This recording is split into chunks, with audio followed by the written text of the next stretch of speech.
board. This is Denise Mercury, registered dietitian and nutritionist from Minuteman Senior Services, and we're very privileged to have her today to give a talk for all of us on prebiotics, probiotics, and their effect on health.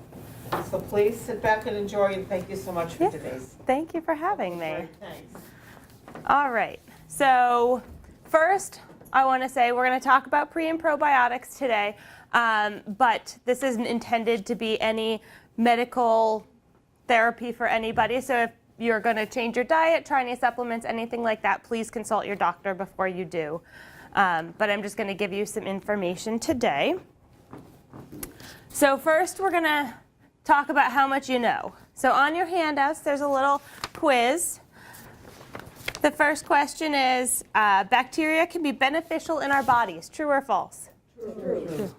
And number 2, which of the following may be a good source of probiotics? Sauerkraut, pasta, you guys are jumping ahead here.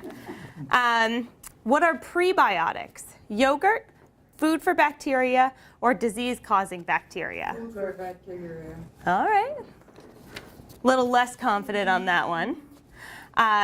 What may be bad for bacteria balance in the gut? Exercise, antibiotics, or onions? Antibiotics. And which of the following is a good source of prebiotics? Oh, I'm not really giving the answer because we're going to talk about it. So we're kind of testing your knowledge ahead of time. Number 5, which of the following is a good source of prebiotics? Asparagus, garlic, or both? All right, so I will say you all have a good starting knowledge here, but we'll go through all the answers to those as we go along. So the agenda. Today we're going to talk about the gut and the microbiome. Basically, what is it and what does it do? Probiotics, prebiotics, what they are, what they do, food sources, and then we'll kind of wrap it up a little bit, talk about how you can incorporate them in your diet, things like that. So the gastrointestinal tract, or your gut, we all know that's, the mouth, the esophagus, stomach, intestines, they're all part of the gastrointestinal tract. They are responsible for providing your body with nutrients, vitamins, minerals found in the food that you consume. Many billions of beneficial bacteria also live in your large intestine and help keep your GI tract functioning properly and help you to avoid disease. So the gut microbiome refers to all the microbes in your intestine. So all that good and bad bacteria is part of your gut microbiome. The beneficial bacteria in your GI tract is often referred to as flora. Sometimes you hear the normal flora in your gut. That's all talking about the same thing, all that bacteria in your intestines. So there's over 100 trillion of those bacteria in your body.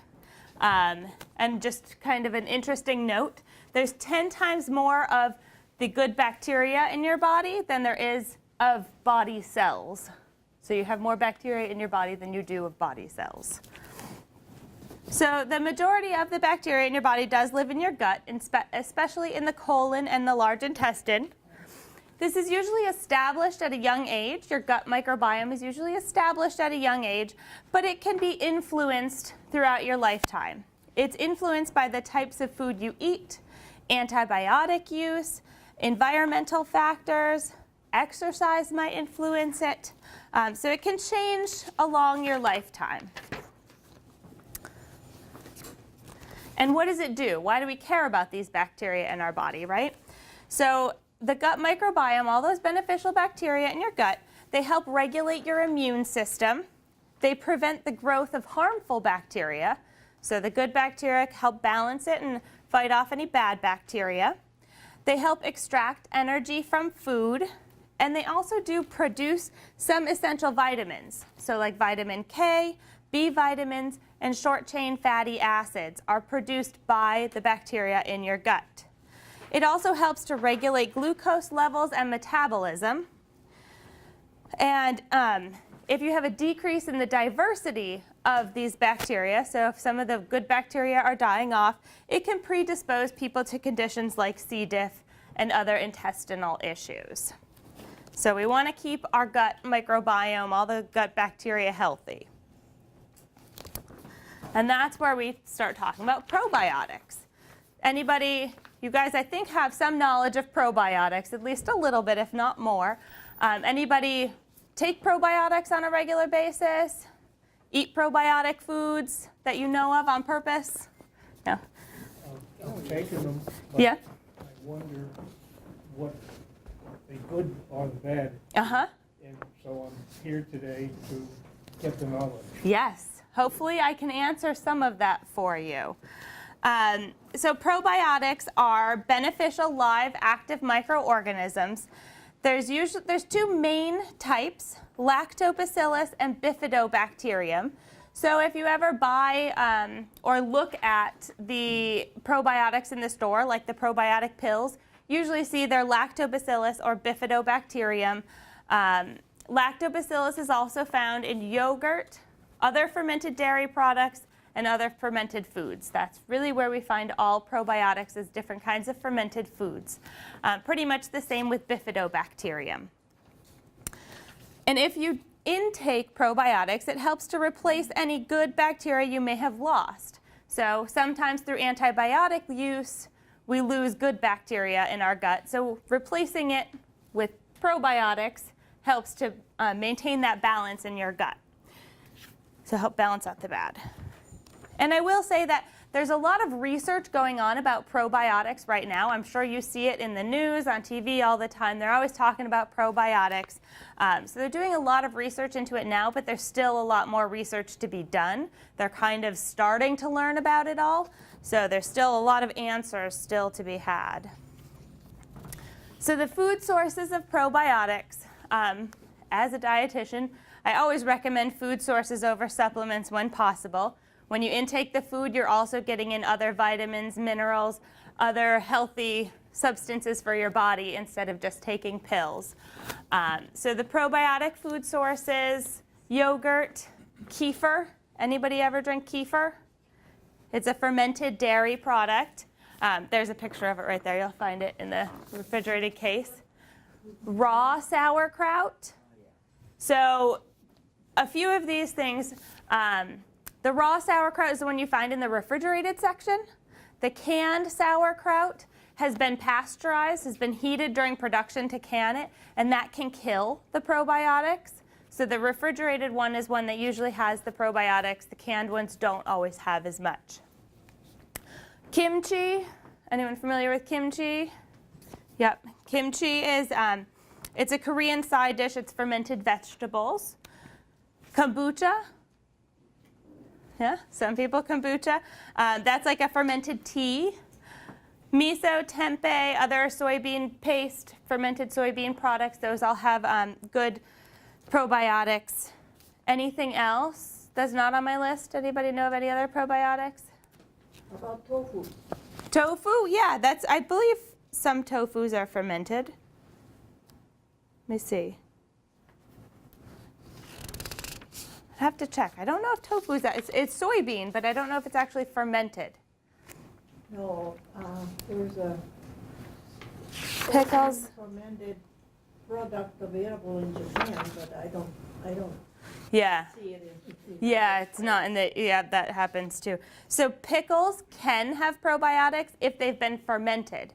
So pickles made with vinegar usually don't have the probiotics in it. So it's usually homemade pickles or kind of fresh made pickles, not the ones you really find in the grocery store. Traditional buttermilk. We don't usually find that here. Mostly cultured buttermilk is found in American supermarkets, but traditional buttermilk that's made from the leftover liquid from butter has probiotics in it. I got this question at the last talk I did. Somebody asked about beer. If beer has probiotics, because beer is fermented, right? It does not. Not usually. Actually, I saw they are working on beer that has probiotics in it, but the acid in the hops, there's some acid in the hops that prevents the growth of the good probiotics. So, sorry, beer lovers, that's not a good source of probiotics. So, either, right? No, so I did some research into red wine because I got that question too. And red wine, it doesn't contain probiotics, but there's been a study that was done recently that it might kind of serve more as a prebiotic, which we're going to talk about next. It basically showed that consuming a small amount a day, like 6 ounces a day, showed benefits to the microbiome. So it was kind of helping with the good bacteria, helping them stay alive, but it didn't say that it was a good and, you know, no doctor is going to suggest that you drink a lot of wine as your probiotic. So kind of, this is more of the supplement part, safety and side effects. So, you know, probiotics can also be taken as a supplement. However, it's important to know that probiotic supplements are not regulated. Just like other supplements in the supermarket, they're not really regulated. Some probiotic supplements have been found to contain smaller numbers of live microorganisms than expected.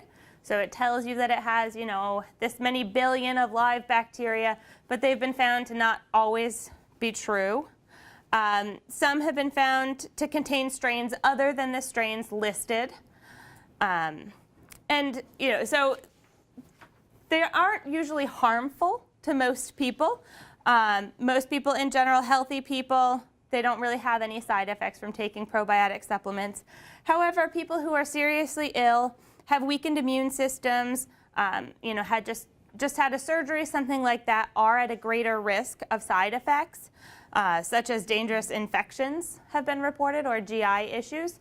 So just keep that in mind with probiotic supplements. They aren't regulated. If you are ill, they might cause a problem. So again, my recommendation before you start taking any probiotic supplements would be to speak to your physician first. Let them know if they have any concerns about your particular health. They might, you know, recommend something else. And I mentioned before, a great deal of research has been done, but a lot remains to be learned about probiotics. Sorry. Oh. Any questions on probiotics before I move on to prebiotics? I mean, what's the difference between prebiotic and probiotic? That is it. The question I'm about to answer, the difference between pro and prebiotics. So prebiotics are actually the food for the bacteria that are in your gut. So the prebiotics, they act kind of like a fertilizer. They nourish the probiotics. They help them grow, flourish, multiply. So that's what prebiotics are. They're naturally occurring in many plant foods. They're the compounds of non-digestible fibers. So prebiotic food sources. So these are the non-digestible fibers in these. A lot of times we, you know, like kind of the roughage or the stuff that you can't digest is actually food for the bacteria. Asparagus, onions, leek, garlic, chicory, sunchokes, banana, whole grain wheat, yams, and sweet potatoes are all good sources. Yeah? Does it make any difference how they're cooked or? Not really. Not in the information I found. It doesn't, you know, you can cook them, you can eat them raw. That non-digestible fiber is still in there. Now, when the asparagus season is over, what about canned asparagus? Canned asparagus should be, again, I think the non-digestible fibers are still in there, so that should be okay. I didn't find any information on, you know, canned versus frozen versus fresh being better, so it should be any of them. So like I said, they're the indigestible fiber from plants. Eating them as part of a healthy diet, basically these are high fiber fruits and vegetables. So they can help improve bloating, digestion, and regularity. So that's mostly the fiber helps, you know, your digestive tract anyway, and it feeds the good bacteria. I do want to caution that adding a lot of extra fiber into your diet at once can cause GI distress. bloating, gas, other GI issues. So if you're going to start adding more fiber or more fiber-rich foods, to do it kind of slowly. And make sure you increase your water consumption too. Make sure you're drinking enough water so that you avoid the bloating, the gas, the constipation that can come along with eating too much of this stuff at once. The 2015 Dietary Guidelines recommends 22 to 28 grams of fiber per day for adults 51 and over. A recent study shows that most Americans only eat about 15 grams of fiber a day. So we do recommend that everybody kind of increase their fiber anyway. And these ones that I showed that are good prebiotics kind of have a double benefit. And there is currently no recommendation or recommended intake for either probiotics or prebiotics. Like I said, the research is still being done. They haven't quite gotten there yet on actual recommendations for how much you should intake of pro and prebiotics. But including these foods in a kind of in a diverse variety in your diet is always a good thing. So tips for choosing foods. Eating probiotics and prebiotics at the same time is really helpful. Eating them together, you're kind of getting more probiotics and feeding them at the same time if you think of it that way. So, if you have yogurt, which is a probiotic, and some bananas, that's a prebiotic. You're getting your pro and prebiotics at the same time. That's one of the easiest combos. I've tried to think of other ones. So if you have, if you're having sauerkraut on, say, a sausage, eat some asparagus on the side. You have your probiotics in the sauerkraut, prebiotics in the asparagus. That's another way to go. You kind of have to get a little creative with the meals to get them at the same time. But I don't think you need to concentrate as much about that as just making sure you get some probiotics in your diet, some prebiotics in your diet. Yeah? Eating yogurt at different times than other, not at the meal time, Mm-hmm. like before Like as a snack? evening snack, Mm-hmm. would that be okay to digest system to Yep. work together? Yep. They recommend it's best to eat them together, but it's completely fine to eat them separate at different times. You're still going to be getting those probiotics, and then you get prebiotics at other meals. Anytime. A recommendation is daily consumption of probiotics and at least 3 times a week. So it's not like an official recommendation through, through anyone, really. No, through the Dietary Guidelines. They haven't gotten there yet. But trying to eat probiotics daily or at least 3 times a week so it's in your diet regularly is recommended. Up here I also have when choosing yogurt. So I always get a lot of questions about what yogurt to buy, because you go in the supermarket and the wall of yogurt is from there to there. Like, how do you decide? You want to look for the live and active cultures symbol. I'll show it on the next slide. It's in your packet too. Either Greek or regular yogurt is fine. Look for yogurt without a lot of added sugars. So I usually recommend less than 10 grams of sugars. The less sugar, the better. You can always add in your own fruits or nuts to flavor it. So if you do like plain yogurt, that's always the lowest in sugar. And you can add kind of your own stuff in it to sweeten it up. But it's kind of hard to see up here. But there's the live and active cultures. You'll see that on some of the yogurt containers and other foods that have live and active cultures. And you'll also see in the ingredients, it'll say contains live and active cultures, and it lists a whole bunch of different cultures that are in it. So you want to look for those to know that it has the live and active cultures. Any questions on that? Yeah. Get your whole 3 together to make a smoothie with yogurt. Yep, that's a good idea too. Smoothies are great. I recommend smoothies a lot to get in fruits and vegetables and all those things. Put it all in at once and you get all that together. Yeah, good suggestion. How about that yogurt you'll play? that a good? Yeah, Yoplait I think usually is on the higher end for sugar, but you'd have to look at the labels to see how much sugar is in it. But any of the yogurts, really, name brand, store brand, they're all very similar in the probiotic stance. It's really just the sugar I recommend people look at with that. The yogurts that have like the fruit on the bottom or have a lot of fruit in them, they tend to have a lot more sugar in it than ones that have less of that in there. So next, I want to kind of show you what your microbiome kind of looks like. So it's kind of a model here of, let's talk about what happens in the microbiome. So we'll pretend that this is your gut. These shapes represent different kinds of good bacteria that are living in your gut. As you can see, there's different kinds. They're spread out. This is a healthy gut. So then imagine you have an infection. Say you have like a sinus infection. The doctor recommends some antibiotics, and 5-7 days of antibiotics. The antibiotics attack both the good and the bad bacteria in your body, right? It gets rid of the infection, but it also kills the good bacteria.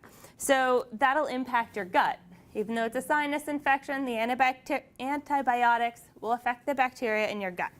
So we'll pretend that the red squares are antibiotic, are ones that are kind of killed by the antibiotics. So now you can see the diversity in your gut has changed. The antibiotics killed those red good bacteria. And what it does is it kind of leaves space for bad environmental bacteria to get in. So now, the diversity has changed. The bad bacteria can get in. So we'll add in some bad bacteria bounced in there. Black, brown, and orange diamonds are the bad environmental bacteria. Now we'll say that, the brown and orange bacteria are two different types of C. diff. If there's 5 or more of one of those colors, then you'll end up with C. diff. It killed the good bacteria, bad bacteria got in, and their gut ended up getting sick. Does that kind of make sense? What is C. diff? C. diff, it results from disruption of normal healthy bacteria in the colon, often from antibiotics. It's transferred person to person. It's basically diarrhea from antibiotics, right? Antibiotic resistant. It really attacks that nice healthy mucosa, so you really have a lot of loose stool. It's challenging to get rid of, and it is also very contagious from what you Yeah, it's Clostridium difficile colitis. Sorry. C. diff. C. diff. Because it's easier to say C. diff. Oh, okay. Yeah, oftentimes Yeah, your C. immune diff. system is a bit compromised. Mm-hmm. We're not discouraging, obviously, if you need an antibiotic, then that's something if your doctor has ordered the antibiotic that you need. Absolutely. Or take probiotics with the antibiotics, which I'm sure Yep. is probably going to go into, that helps to counteract it. But a long time of use of antibiotics, or if your immune system is compromised, or if you're in an environment that that may be an unhealthy environment that you're in for a long period of time, can also develop C. diff. Yep, exactly. And that's one thing I was going to say is, what ways can we prevent this from happening? So anyone have ideas on ways to prevent that from happening? Prevent the good bacteria from kind of getting killed by the antibiotics, person getting sick. So one recommendation I would have is if you're put on antibiotics, if your doctor prescribes antibiotics, ask them if you should be taking probiotics with it.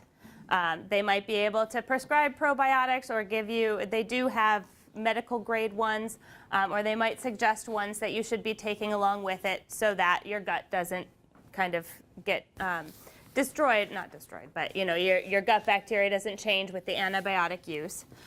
You can always eat probiotic foods.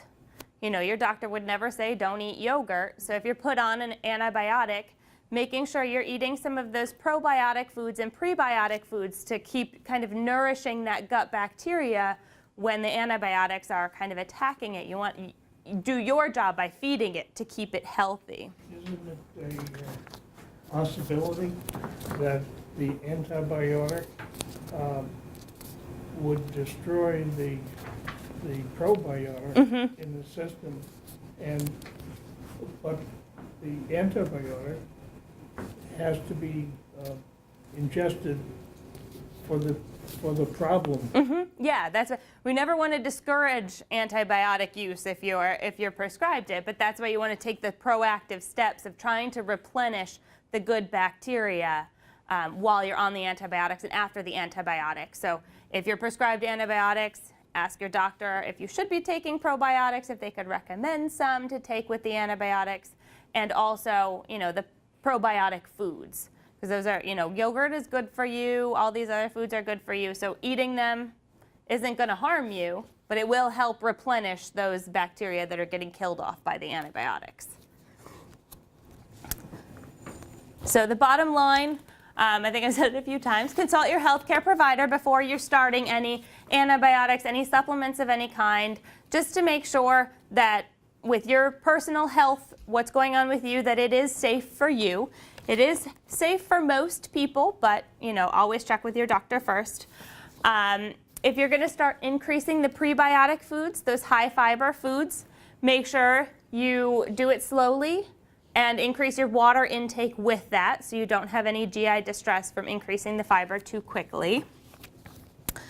And any other questions? Yeah. What about fiber that you buy, like Metamucil or Benefiber? Is that the same? That is a good question. I'm not sure that it has all the same prebiotic effects as the prebiotics from the actual food. I'd have to do a little more digging into that. I'm sorry I don't have that answer for you. That is a good question. Not sure. I apologize. Is the gastrointestinal upset you're talking about, is that the gas? Yeah, when you Not diarrhea or anything? no, when you increase fiber, bloating, gas, constipation can happen if you don't have enough fluid or if you increase the fiber too quickly. Yep. Now, regardless of what weight I lose, I still have the gut. And my nephew, who owns a gym in Pittsburgh, and he's a health nut, and so I asked him, what are the alternatives? In place of sit-ups. He said, probiotics are probably 10 million because they vary. Yep. And that would do it, but I Yeah, haven't talked to my doctor yet to recommend a probiotic Yeah. that isn't opposite to medicine. Yeah, yeah. So sometimes if the abdominal, if it's like swelling, like bloating, then the probiotics might be able to help if it's extra bloat. But if it's kind of, fat tissue, then the probiotics aren't really going to do anything. But if it's bloat, then they should, they might help with that. It's kind of part of the, eating healthy. The prebiotics, the probiotics, they'll help with the bloating. Yep. Any other questions? Yeah. I know there are probiotic supplements, but are there prebiotic supplements? I don't believe there are. Not at this point. They're just, the prebiotic is in the food that feeds the probiotic. I don't believe they've come out with prebiotic foods or supplements. I don't know if they will, who knows? They come out with everything. But I was listening to a podcast recently and they were talking about postbiotics. And I was like, oh my gosh, like we're getting into probiotics and now we're learning about prebiotics because not many people know about, and then there's postbiotics, which is like the gases that are let off from the probiotics eating the prebiotics, and that's it's all part of the process that's happening, but now they're just kind of naming all these things. I'm like, oh my gosh, it's crazy. Now that they're starting to research it, they're coming out with, they're finding out more and more about the gut and how the health of the gut really helps the health of the person. I mean, you can think about it too, as when you have a stomach upset, when your stomach doesn't feel right, you just overall feel pretty cruddy, you know? So keeping your gut healthy really does help you feel better. And they're finding more and more connections to health and the gut. So if your gut is healthier, you're healthier overall, usually. I won't go through all the questions again, because unless anybody has a question, you guys got them pretty much right the first go round. All right, so bacteria can be beneficial in our bodies, yes or no? Yeah. True, false? Which of the following may be a good source of probiotics? Sauerkraut. What are prebiotics? Food for bacteria. Food for bacteria. So was prebiotics new to anybody? Had anybody never heard of prebiotics before this talk? Few people? I will say it was something new that I learned. We hear a lot about probiotics. Prebiotics was something new to me too. What may be bad for bacteria balance in the gut? Antibiotics. Antibiotics. And which is a good source of prebiotics? Asparagus and garlic. Yep, both of them. All right. Any other questions? I heard a doctor recommend that you change brands on the Probiotics? you know, buy like the H's Made brand, the next time buy a different brand, just to change the diversity of the bacteria. Yeah, I mean, I hadn't heard that, but that makes complete sense with everything we've been talking about. Is you want to work on the diversity of the bacteria in your gut. So changing the probiotics would give you different strains of bacteria. Mm-hmm. They all probiotics do not contain the No. They all contain different strains. Some, if you look at all the, if you go down that crazy aisle with all the supplements, start looking at the probiotics, you'll see some of them have one strain, some of them is just lactobacillus, and some of them will say contain, 8 strains of bacteria. So they contain different ones. Or at least that's what they say, but as I said, in some research they've shown they don't always contain the exact strains or the exact amount that they say on the package. How do you decide? That is a good question. That's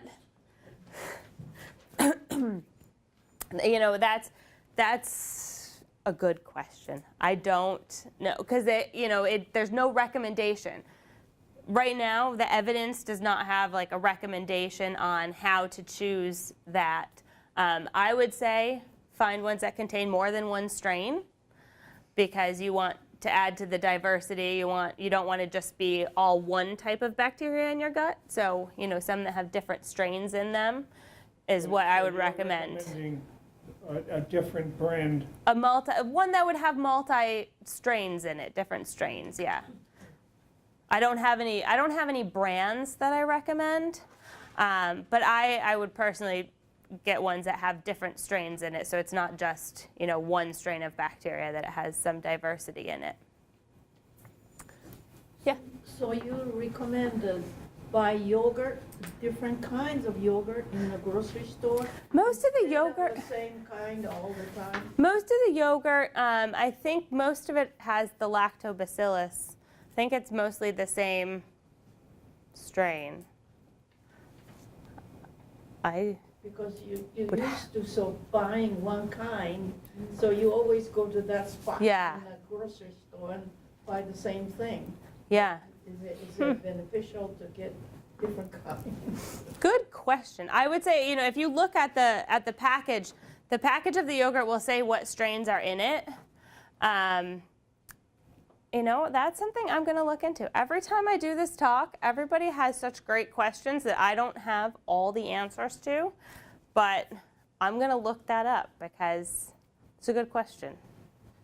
Do you have to read all the small print on them? It is very small. I know.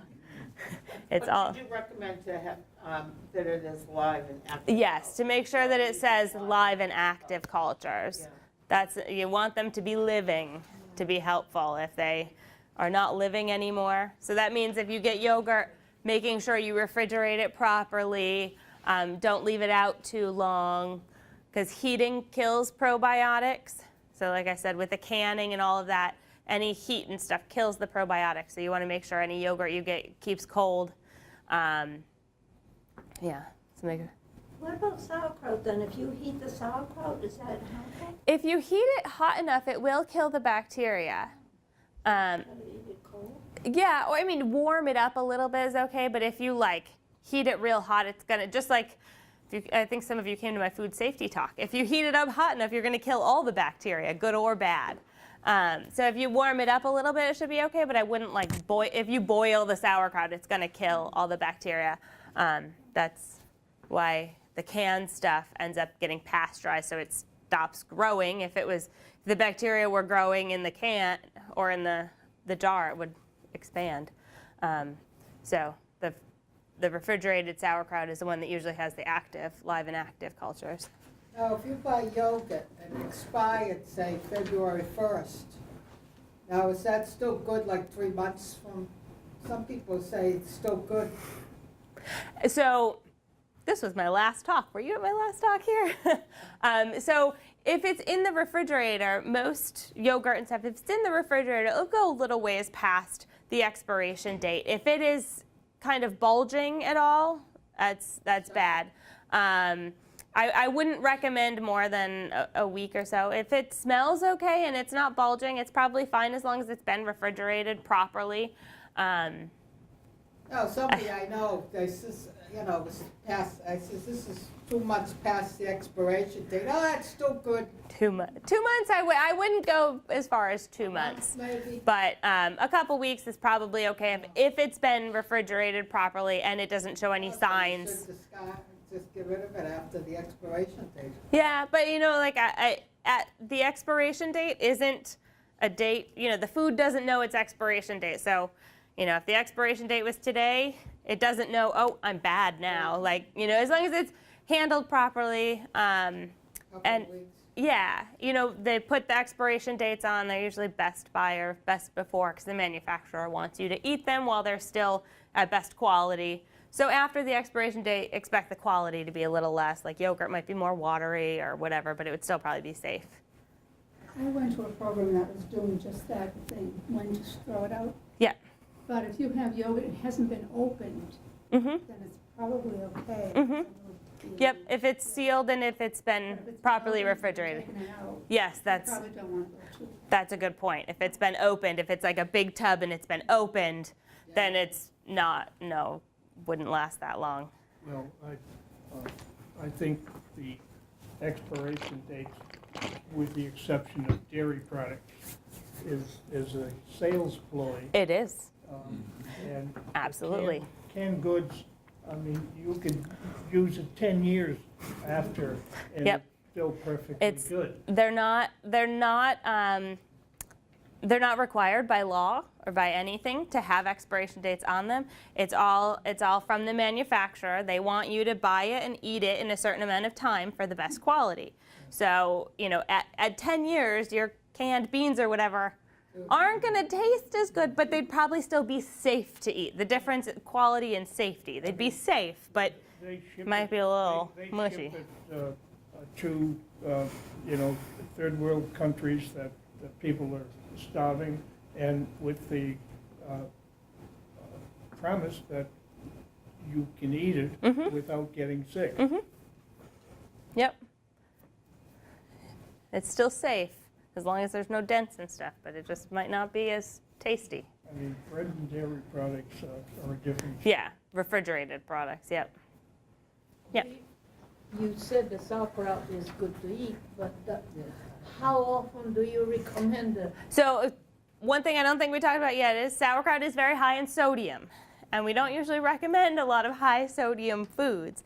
So you wouldn't want to be eating sauerkraut on a daily basis. Thank you. That's a good point to bring up. You don't want to eat it on a daily basis because we don't want to eat too much sodium.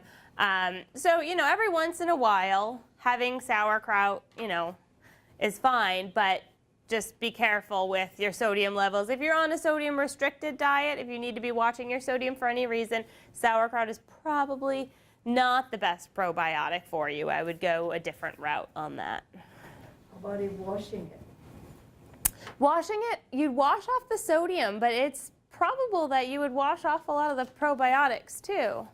Because all you're going to be left with is the cabbage. You might have some probiotics still on there, but you're going to lose some of that with the sodium, I think. I was recently in Korea, and I had kimchi, you know.